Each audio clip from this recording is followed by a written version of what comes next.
নমস্কার, কেমন আছেন সবাই? আশা করি সবাই ভালো আছেন, ভালো থাকবেন, সুস্থ থাকবেন। আমার আরেকটা ব্লগে আপনাদের স্বাগত জানাই। গত কয়েকদিন ধরে আমি পোস্ট করতে পারিনি, কারণ 13 তারিখে আমার সেলিব্রেশন লাইভ ছিল। সেই দিন যখন আমি লাইভ শেষ করে উঠি, সাথে সাথে আমি ভীষণভাবে অসুস্থ হয়ে পড়ি, মানে সঙ্গেই বলবো। তো সেই শারীরিক অসুস্থতা কাটিয়ে উঠতে আমার একটু সময় লেগে গেছে। আর শরীর খারাপ হোক, মন খারাপ হোক, কোনো জিনিসটাই যেন চট করে আমাকে ছাড়তে চায় না। আর এখন তো কাজবাজ ছেড়ে দিয়ে প্রায় ঘরবন্দি হয়ে গেছি। তো সেই অবস্থায় এসে আমার সবকিছু একটু এলোমেলো হয়ে গেছে।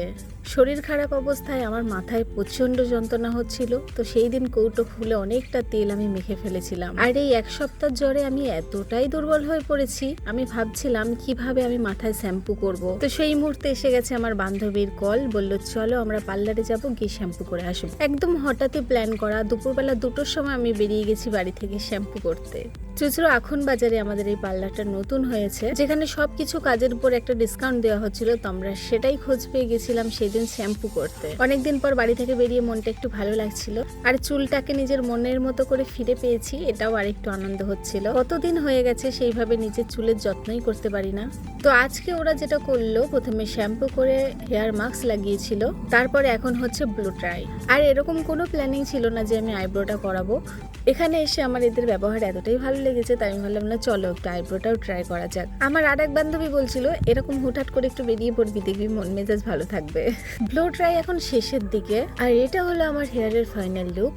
শুধুমাত্র একটু শ্যাম্পু মাস্ক করাতেই চুলটা যেন জান ফিরে পেল। আর হ্যাঁ, শুধু আমার জ্বর ছিল তা নয়, আমার গলাতেও কিছু একটা ইনফেকশন হয়েছে, যার জন্য আমার কথা বলতে খুবই প্রবলেম হচ্ছে, যার জন্য আমি লাইভে আসতে পারছি না। এখন আমি এক টানা ভিডিওতে ভয়েস দিচ্ছি, তো আমার গলাটা মানে কি প্রবলেম হচ্ছে সেটা আমি বলে বোঝাতে পারবো না।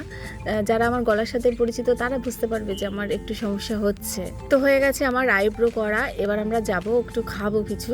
পার্লারের সামনেই ছিল টেস্টি রেস্টুরেন্ট, যেটা ছিল একদমই ফাঁকা তখন। তো আমরা গিয়ে বসে পড়েছি, অর্ডার করে দিয়েছিলাম চিকেন স্যান্ডউইচ, তো যেটার জন্য আমাদের 40 মিনিট ওয়েট করতে হয়েছিল। খাবার কিন্তু খুব একটা খারাপ ছিল তা নয়, খাবারের কোয়ালিটি কিন্তু খুব ভালো ছিল আর খেতে টেস্টিও ছিল, কিন্তু অনেকক্ষণ টাইম ওয়েট করতে হয়েছিল, সেটাই একটু প্রবলেম হয়ে গেছিল। তো আজকের মতো ভিডিওটা এই পর্যন্ত। ভিডিওটা ভালো লাগলে লাইক কমেন্ট করে পাশে থেকো। আবারও আসবো অন্য কোনো ভিডিও নিয়ে, ততক্ষণে সকলে ভালো থাকবেন, টাটা।